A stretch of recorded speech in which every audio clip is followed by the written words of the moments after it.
What is up, my fellow gamers? If you're anything like me, you've been deeply disappointed with the difficulty of recent released video games. Back in my day, I had to walk 10 miles just to get to the Spire, where kids nowadays just get handed burning blood without having to do any real work. Not only that, but everything is always so violent. You're trying to tell me kids are throwing 5 shivs a turn? No wonder they added a literal dead guy to Slay the Spire 2. Because of my elitist despise towards things I don't have nostalgia for and my zen, one love mindset, I decided to attempt a full pacifist run of Slay the Spire. That means beating the Act 3 boss without dealing any damage. Before we jump into the run, let's set some ground rules. Number 1, I am not allowed to use any card that is labeled as an attack, meaning all 122 attacks are off limits. Number 2, I'm not allowed to use any cards that could deal damage later in combat. That means no poison, no mark, no channeling, lightning, or dark orbs, and no cards that deal damage when specific conditions are met, like Panchea or the bomb. Number 3, relics that deal damage are fair game, because that's not really me dealing the damage. It just so happens that a random hourglass I have in my pocket attacks for 3 every turn. Number 4, the run has to be a random seed, and because I'm scared of Ascender's Bane, I'm going to be playing on Ascension 1. Now for the run. I knew my best hope for a consistent run would be the Defect, since his starting relic, Cracked Core, is a guaranteed 3 damage per turn, which is enough to get me through the first few common enemies. I could certainly reset for 5 hours with the Ironclad and try and get a bronze scale, but I'm too lazy, so Defect it is. Another important relic for the run is Niao's Lament, for 2 key reasons.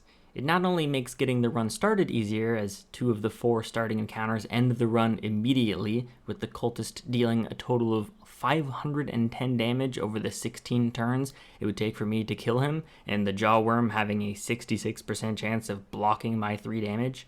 It also allows me to hopefully fight at least 1 elite without getting obliterated, which increases the chances of getting a damage-based relic. Luckily, on this run, my map had a path that would make my 3rd enemy encounter an elite, so off I went. I grabbed Cool-Headed and Force Field for my first 2 encounters, and then ended up in a shop for my first event space. Here is where the plan really started to fall in place. The big issue with this challenge is scaling up fast enough to keep up with the heavy hitters, like the Book of Stabbing and the tanky monsters like Shelled Parasite.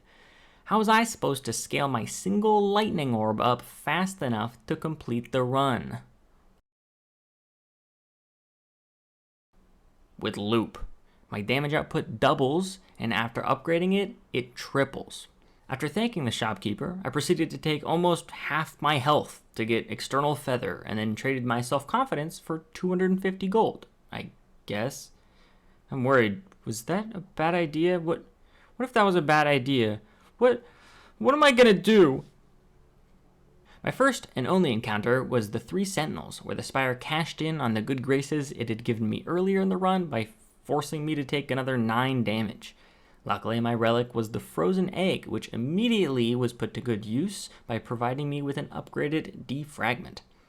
With 2 additional focus and a loop, I'd be dealing 10 damage a turn rather than the measly 3 from the start of the act, which, after a nap, became very important as the full health Jawworm would be getting 6 defense 66% of the time. 7 HP later, I picked up a speed potion that I would definitely use to its full potential, and a leap for some more consistent block. My Act 1 chest had a horn cleat, which doesn't really do much until later, and then I found myself in shop number 2 with way too much money in my wallet just to be walking around downtown with. I lightened my pockets for a bottle tornado, which I stupidly used on Defragment. At the next rest site, I smithed Loop to bring my per turn damage from 10 to 15, and realized how stupid using Bottled Tornado on Defragment was. The next common monster was a Spike Slime, which I proceeded to stare at for 8 turns until he and his kids were dead. From their corpses, I picked up an upgraded self-repair, which would help me clean up any stray damage that breaks through my block.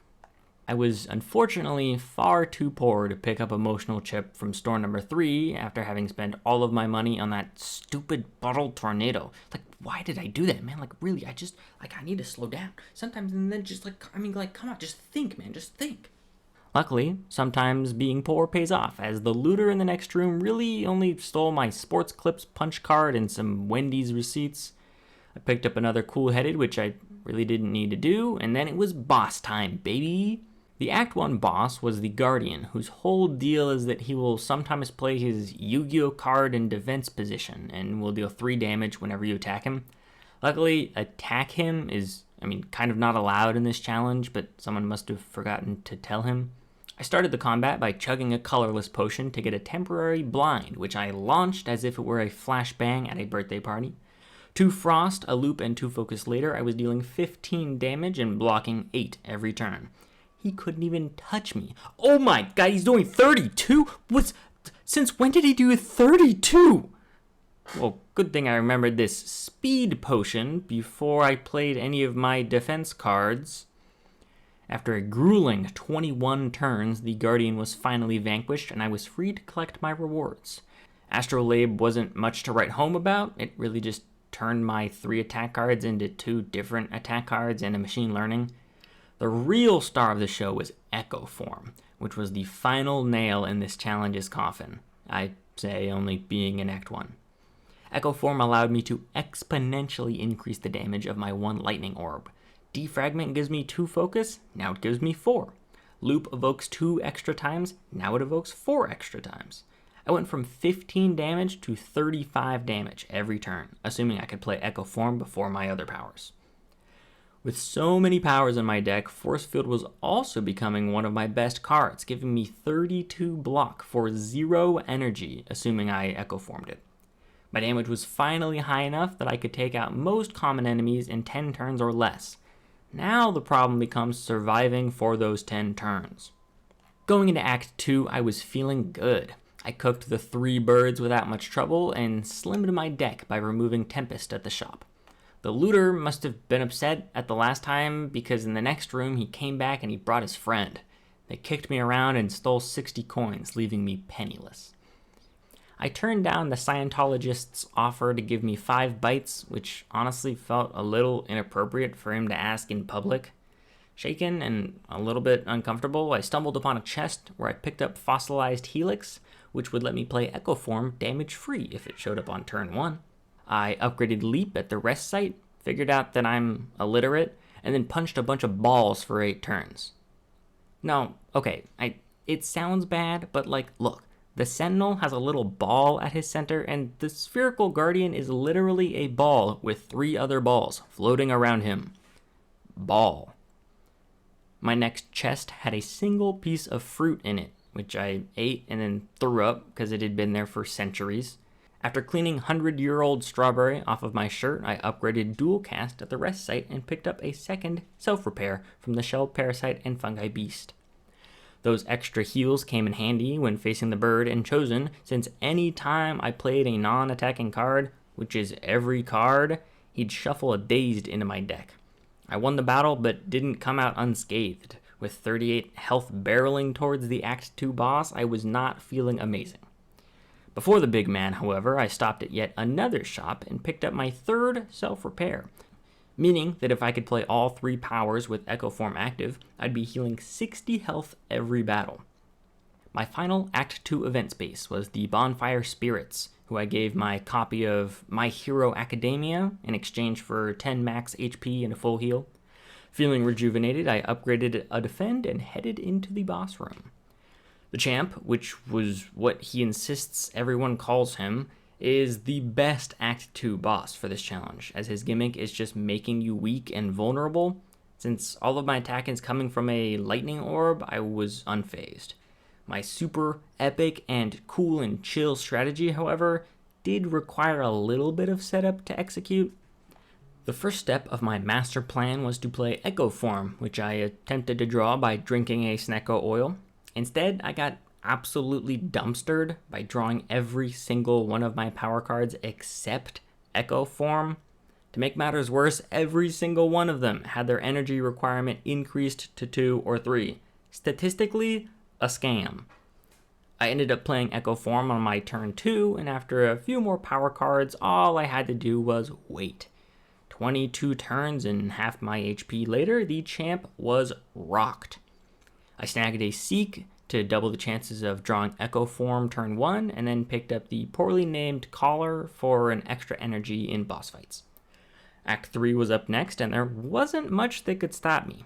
I turned the Darkling into slime balls and turned the Orb Walker into an orb laying down I traded all my cash for the red mask, which I justified as an excuse to play Echo Form earlier, and then I ran into the Transient. This guy was on my list of spaghetti-o monsters. He died in 5 turns, but in those 5 turns he puts out 250 damage, which can only be reduced by dealing damage to him, which I can't really do without a few turns of setup.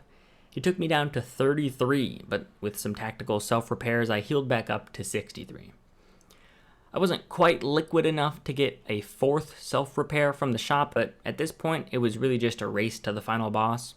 I upgraded Seek, which was sort of a waste because I really was only using it for Echo Form. I guess it allows me to pull cards I wasn't going to play out of my draw pile, but I wasn't 5-head enough to think of it at the time.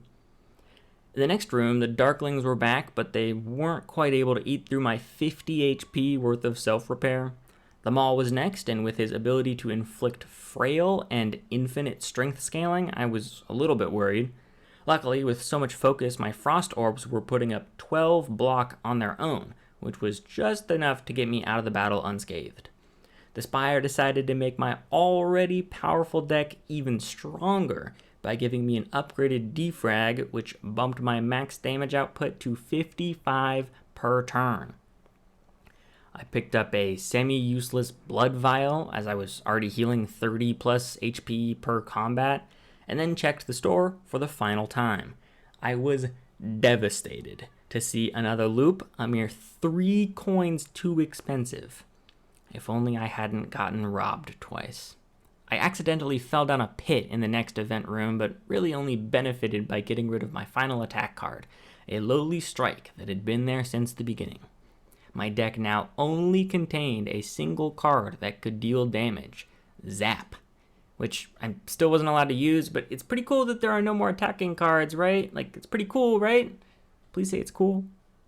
I upgraded a charged battery that I forgot picking up and then literally got blown up twice by some stupid exploders. Like, what a dumb name. Exploder? You guys couldn't be a little bit more creative? Had to put some dumb electrode-looking monsters in the game. Like, what am I even supposed to do? Well, they sucked anyways because I healed all 60 damage back. Idiots. Another one? I'm getting carpet bombed right now. Anyways, I healed 50 from that battle too, so going into the final boss fight, I was fully healed. With one more upgrade to a defend, I was ready to slay the Spire. Or, I guess not slay the Spire. I was ready for the Spire to be slain by things that are tangentially related to actions that I'm performing. Of the Act 3 bosses, there was really only one that I would be able to beat. Donu and Deku put out way too much damage and have too wide of a health pool, and the Awakened one would have eviscerated me with all of my power cards, which leaves the Time Eater. The lowly Time Eater. The battle was really over before it began. I drew Seek, which allowed me to pull Echo Form on turn 1. With Echo Form active, I played a double defragment, a double loop, and finally my second defragment. Pumping out 55 damage per turn, there was nothing the Time Eater could do but watch as I sat, a smile on my face as he succumbed. And that was it, the final boss of the final act, proving to the world that you don't need to use violence to win. All you need is love and understanding, and a single lightning orb with 8 focus that gets played 5 times per turn.